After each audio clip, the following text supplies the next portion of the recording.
তো নেক্সট দিন আমরা সকাল সকাল রেডি হয়ে চলে গেছিলাম জয়সলমীর সিটিটা দেখতে। তো সবার প্রথমেই আমরা চলে এসেছিলাম এই যে বারাবাগে, যেখানে প্রচুর ছাত্রী আছে। আর এখানে আমরা একটু ঢং করে একটুখানি কয়েকটা রিলস করে নিলাম। আর এই যে দেখতেই পাচ্ছ, তারপর আমাদের দুজনের একটা ডুয়েল ভিডিও হবে, সিঙ্গেল ভিডিও হবে। বিভিন্ন জায়গায় পোজ দিয়ে চলে আসলাম একটা রাজবাড়ি দেখতে। আর তার পাশেই এই যে দেখো আমার ঢ্যাঁড়স বরকে দেখতে পাবে এই যে।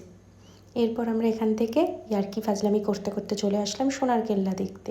তারপর এখান থেকে একটা কাঠের পুতুল কিনলাম, কিনে আমরা আবার কেল্লার দিকে চললাম। কেল্লায় গিয়ে কেল্লা ফতে হতে হতে আমরা আবার ঘুরছিলাম। আবার দেখি কত জিনিসপত্র কিনবো করে বায়না করে অনেক কিছু কিনেই ফেললাম। আর তারপরে ঘুরতে ঘুরতে চলে আসলাম আর একটা রাজমহলে। আর তার ভেতরে উমাগো, রাজার বদলে এ আবার কে? এ তো দেখি আমার সেই ঢ্যাঁড়স বর বসে বসে চুরুট টানছে। উমাগো।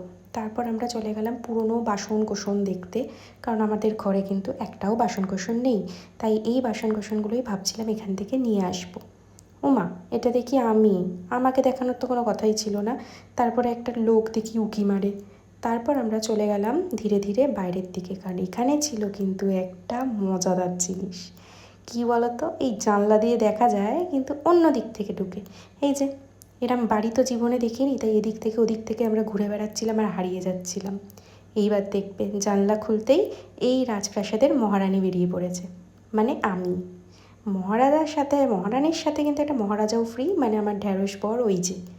আমার দেখা দেখি সব কিছুতে কপি করতে হবে। যাই হোক, এই ছিল নিচ থেকে পুরো রাজমহলের ভিউটা, খুব মজা লাগছিল। আর তারপরে অন্য লোকের পোজ একদম আপনাদের দেখতে হবে না, দেখুন এই যে আমি কীরকম ঘুরছি এখানকার সাফা পরে। তারপর বেরিয়ে গেছি বাইরেও। মা, হাওয়াই মিঠাই, এটা তো আমরা গাদিসার লেকের দিকে। ভেবেছিলাম নৌকোটায় উঠবো, কিন্তু উঠতে পারলাম না, এত ঢেউ ঢেউ দেখে ভয় লেগে গেল। মানে আমার অ্যাকচুয়ালি নদী, জল, পুকুর সব কিছুতেই ঢেউ লাগে। তারপর আর কী করবো, আমরা দূর থেকে দাঁড়িয়ে দাঁড়িয়ে লেকের ভিউ নিচ্ছিলাম। আর কি, আর বেশি দেখতে হবে না। এরপর এখানে আমরা একটা সুন্দর খাবার খেলাম, কী খাবারের নাম সেটাও ভুলে গেছি, আমরা এরকমই ব্লগার। যাই হোক, বাড়ি ফেরার জন্য প্যাকিং করছিলাম। আর এখানে একটা পাখি দেখুন কী যে করে, আমাদেরকে আবার ঘাড় বেঁকিয়ে দেখছে। যাই হোক, এবারে মন খারাপের পালা। এরপর শুধু বাকি রয়ে গেছে আর একটাই শহর। নাও, এবার পরের দিন আমরা সকাল সকাল ট্রেন ধরে চললাম পরের শহরের জন্য।